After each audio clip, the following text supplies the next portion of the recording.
अखिलेश भैया ने आज कालीन क्यों बिछाई? जिन गुड्डू जमाली के लिए अखिलेश ने कालीन बिछाई वो है कौन?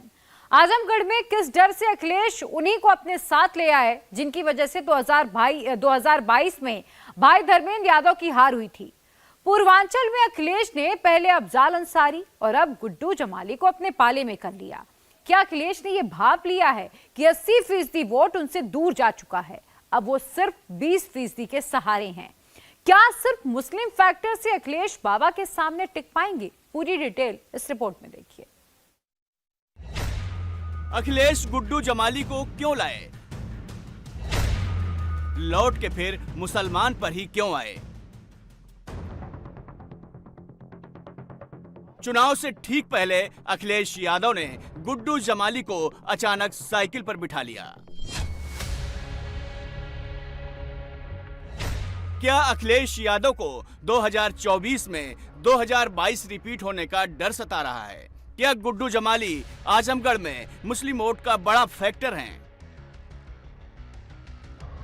इसे समझने के लिए आजमगढ़ के पिछले 3 चुनाव 2014, 2019 और 2022 के ट्रेंड को समझना जरूरी है। 2014 में मुलायम सिंह यादव ने आजमगढ़ सीट पर ताल ठोकी। उन्हें 35.43% वोट मिले। बीजेपी ने रमाकांति यादव को मैदान में उतारा और उन्हें 28.85% वोट मिले। बीएसपी ने गुड्डू जमाली को लड़ाया और उन्हें 27.75% वोट मिले। 5 साल बाद 2019 के चुनाव में आजमगढ़ सीट पर गुड्डू जमाली नहीं उतरे क्योंकि समाजवादी पार्टी और बीएसपी का गठबंधन था। इसका असर क्या हुआ? 2019 में अखिलेश यादव को आजमगढ़ में 6,21,578 मत मिले। उनका वोट शेयर रॉकेट की तरह 60.04% पहुंच गया। बीजेपी ने भी यादव कैंडिडेट उतारा, लेकिन दिनेश लाल निरहुआ सिर्फ 3,61,704 मत हासिल कर पाए और उनका वोट शेयर 35.1% रहा। गुड्डू जमाली के चुनाव नहीं लड़ने से मुस्लिम वोट समाजवादी पार्टी को ट्रांसफर हो गया और अखिलेश यादव रिकॉर्ड मतों से जीत हासिल करने में सफल रहे। लेकिन अखिलेश ने लोकसभा से इस्तीफा दे दिया और 2022 में आजमगढ़ सीट पर उपचुनाव हुआ। अखिलेश ने अपने चचेरे भाई धर्मेंद्र यादव पर दांव लगाया। उन्हें करीब 3,04,000 मत मिले। उनका वोट शेयर 33.44% रहा। बीजेपी के दिनेश लाल निरहुआ को करीब 3,12,000 मत मिले और उनका वोट शेयर 34.39% रहा। बीएसपी के गुड्डू जमाली को करीब 2,66,000 मत मिले और उनका वोट शेयर 29.27% रहा। मतलब गुड्डू जमाली भले ही लोकसभा का हर चुनाव आजमगढ़ में हार गए हों, लेकिन वो वहां पर 28 से 29% वोट बैंक पर पकड़ रखते हैं। इसीलिए अखिलेश उन्हें खुद बुलाकर समाजवादी पार्टी में लाए हैं। शाह आलम गुड्डू जी को बहुत बहुत धन्यवाद और बधाई देना चाहता हूं। मैं उनका स्वागत करता हूं। उनके साथ साथ उनके सभी सहयोगी साथी जो आज इस हॉल में हैं। मुझे याद है 2022 के चुनाव से पहले गुड्डू जमाली साहब हमारे पास आए थे। किन्हीं परिस्थितियों किसी कारण हम लोगों का साथ नहीं हो पाया, लेकिन आज जब हम लोग 2024 में भविष्य की लड़ाई लड़ने जा रहे हैं, वो आए नहीं हैं। मैंने उन्हें अपने पास बुलाने का काम किया है। मैं अपनी तरफ से और पार्टी की तरफ से पूरा भरोसा दिलाता हूं। जिस जिम्मेदारी के साथ आप दूसरे दल में थे, जिस तरीके से आपने कभी पीछे मुड़ करके नहीं देखा, इस पार्टी में भी आपको रह करके आपको अपने घर जैसा लगेगा। ये आप अपनी पार्टी में वापस आए हैं। गुड्डू जमाली की सियासी ताकत आजमगढ़ के जातिगत समीकरण पर टिकी है। आजमगढ़ यादव बाहुल्य सीट है, जहां यादव करीब 26% हैं, जबकि मुसलमान मतदाता यहां करीब 24% हैं। अखिलेश का एमवाय मिलकर वहां 50% सॉलिड वोट बैंक बन जाता है। आजमगढ़ में दलित करीब 20% हैं। गुड्डू जमाली मुस्लिम होने के साथ साथ बड़े कारोबारी भी हैं। 2022 के चुनावी हलफनामे के मुताबिक गुड्डू जमाली 196 करोड़ की संपत्ति के मालिक हैं। उनकी अचल संपत्ति 188 करोड़ और चल संपत्ति 84 करोड़ है। उनके ऊपर 31 करोड़ की देनदारी है। वो इंफ्रा और housing company Purvanchal projects private limited के सीएमडी हैं। इसके अलावा कई स्कूलों के मालिक भी हैं। अब सवाल उठता है कि गुड्डू जमाली को अखिलेश यादव से क्या फायदा मिलेगा? क्या उन्हें आजमगढ़ सीट पर अखिलेश उतारेंगे?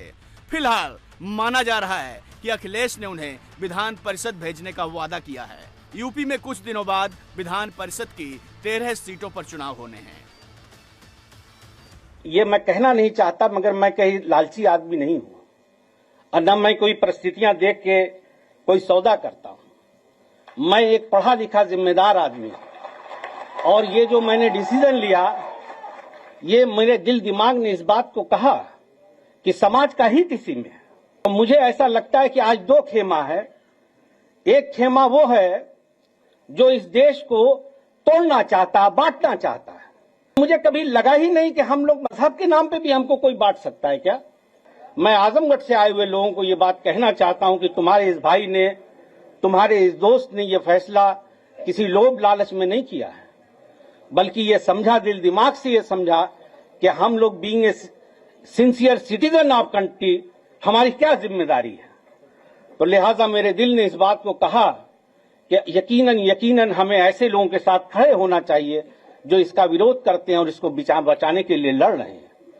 माननीय अध्यक्ष महोदय, मैं दिलो जान से आपके पीडीए के नारे को ताकत देता हूं, उसकी हाँ में हाँ मिलाता हूं, इसलिए कि अगर इस देश में कुछ बदलाव हो सकता है तो यही उम्मीद है।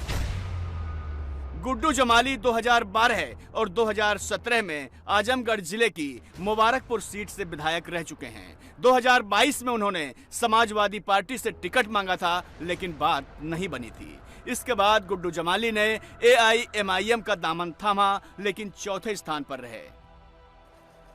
आजमगढ़ लोकसभा में 5 विधानसभा आती हैं: गोपालपुर, सगड़ी, मुबारकपुर, आजमगढ़ और मेहनगर। 2022 में सभी सीटों पर समाजवादी पार्टी जीती थी। गुड्डू जमाली मुसलमानों की पसमानदा कम्युनिटी से आते हैं। अब सवाल है कि क्या जमाली 2024 में अखिलेश को समाजवादी पार्टी का आजमगढ़ किला वापस दिला सकते हैं?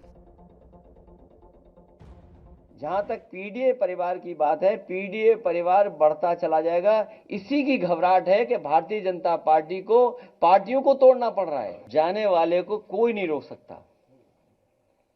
और आपको तो ये सवाल मुझसे नहीं पूछना चाहिए, ये सवाल भारतीय जनता पार्टी से पूछना चाहिए, जो मर्यादा पुरुषोत्तम राम से क्या सीख रहे हैं। उनकी मर्यादा कहां है? आपको मंत्री बनाएंगे, आपको कुछ और बढ़ा दे देंगे। अभी एक पत्रकार साथी कह रहे थे किसी को लोकसभा दे देंगे। तो अभी तो वादे किए हैं, वादे कब पूरे होंगे? और जब वादे पूरे नहीं होंगे तो बीजेपी कैसे रोक पाएगी उन सबको? आजमगढ़ से गाजीपुर की दूरी 87 किलोमीटर है, लेकिन इसे नापना इसलिए जरूरी है क्योंकि दोनों जगह अखिलेश ने मुस्लिम समीकरण सेट किया है। आजमगढ़ में गुड्डू जमाली, गाजीपुर में अफजाल अंसारी। क्या इस बार यूपी का मुसलमान एक तरफा समाजवादी पार्टी को वोट करेगा? क्या पीडीए बिखर जाने के बाद अखिलेश अब मुस्लिम वोट पर निर्भर होकर रह गए हैं? क्या अखिलेश ने 80 को छोड़कर सिर्फ 20% को पकड़ लिया है? गाजीपुर सीट पर भी समाजवादी पार्टी मुस्लिम यादव समीकरण के सहारे है। अखिलेश ने यहां से माफिया मुख्तार अंसारी के भाई अफजाल अंसारी को टिकट दिया है। उन्हें टक्कर देने के लिए एनडीए बाहुबली ब्रजेश सिंह को मैदान में उतारने की तैयारी में है। ब्रजेश सिंह को बीजेपी के बजाय ओम प्रकाश राजभर की पार्टी से मैदान में उतारे जाने की तैयारी है। 2019 में अफजाल अंसारी यहां से बीएसपी के टिकट पर चुनाव जीते थे। उन्होंने बीजेपी के मनोज सिन्हा को हराया था। 2019 में अफजाल अंसारी को 5,66,000 वोट मिले थे। उनका वोट शेयर 51.20% था। बीजेपी के मनोज सिन्हा को 4,46,000 वोट मिले थे। उनका वोट शेयर करीब 40.40% था। राजभर की पार्टी एसबीएसपी अलग चुनाव लड़ी थी और उसे 33,000 वोट मिले थे, जबकि कांग्रेस को 19,834 वोट मिले थे।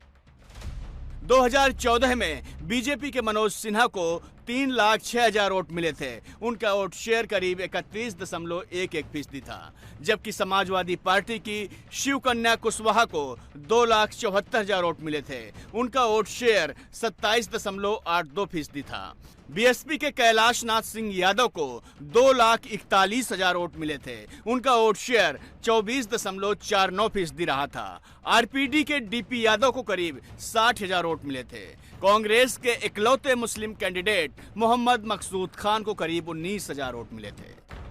गाजीपुर में 2019 में बीजेपी को 2014 से ज्यादा वोट मिले, लेकिन हार हुई क्योंकि बीएसपी एसपी साथ लड़े थे। इस बार अखिलेश और मायावती अलग अलग हैं।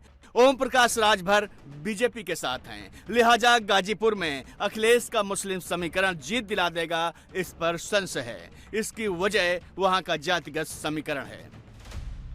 गाजीपुर में यादव 5 लाख से ज्यादा हैं, दलित करीब 5 लाख हैं, मुसलमान करीब 3.5 लाख हैं, कुशवाहा करीब 2 लाख हैं, जबकि अन्य ओबीसी 4 लाख हैं, जिसमें राजभर, निषाद और बिंद शामिल हैं।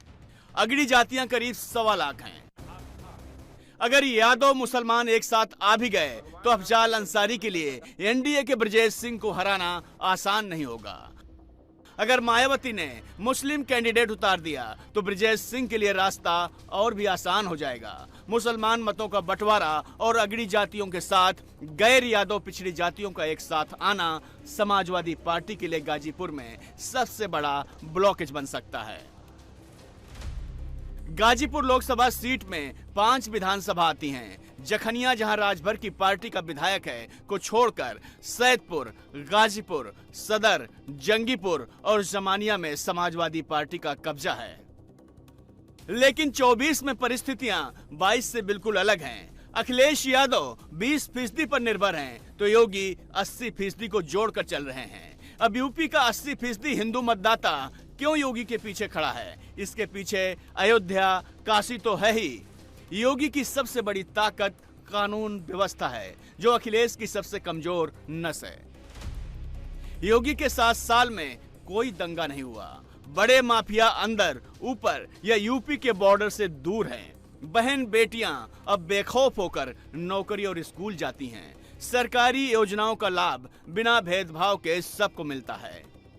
जब 80% हिंदू चुनाव में बटन दबाएगा तो योगी की सुरक्षा की गारंटी और रामराज को कैसे भूल जाएगा? हम सभ्य समाज में रहते हैं। हमारी जीरो टॉलरेंस समाज विरोधी, राष्ट्र विरोधी तत्वों के लिए, पेशेवर माफिया और अपराधियों के प्रति होनी चाहिए। कॉमन मैन के लिए हमें उतना ही संवेदनशील और त्वरित न्याय देने के लिए अपने आप को तैयार करना होगा। और इस दिशा में जो प्रयास हुए हैं उसी का परिणाम है। आज प्रदेश के अंदर प्रदेश की एक नई छवि बनी है। इस नई छवि का परिणाम क्या है? जिस यूपी में पहले निवेश नहीं आता था, आज जिसको कहते हैं ना कि 56 यानी छप्पड़ फाड़ करके यहां पर मां लक्ष्मी का आशीर्वाद बरस रहा है। आप सोचिए, 10,24,000 करोड़ रुपए के निवेश के प्रस्ताव जमीनी धरातल पर उतरे हैं। इससे 35 लाख नौजवानों को सीधे सीधे नौकरी मिलेगी। याद करिए, पहले नौकरी मिलती नहीं थी, भाई भतीजेवाद की भेड़ चढ़ जाती थी, और अब नौकरी इतनी आएंगी कि यूपी के नौजवान ही नहीं बल्कि देश का नौजवान भी यहां आकर के नौकरी प्राप्त करेगा और उत्तर प्रदेश के विकास में अपना योगदान देगा।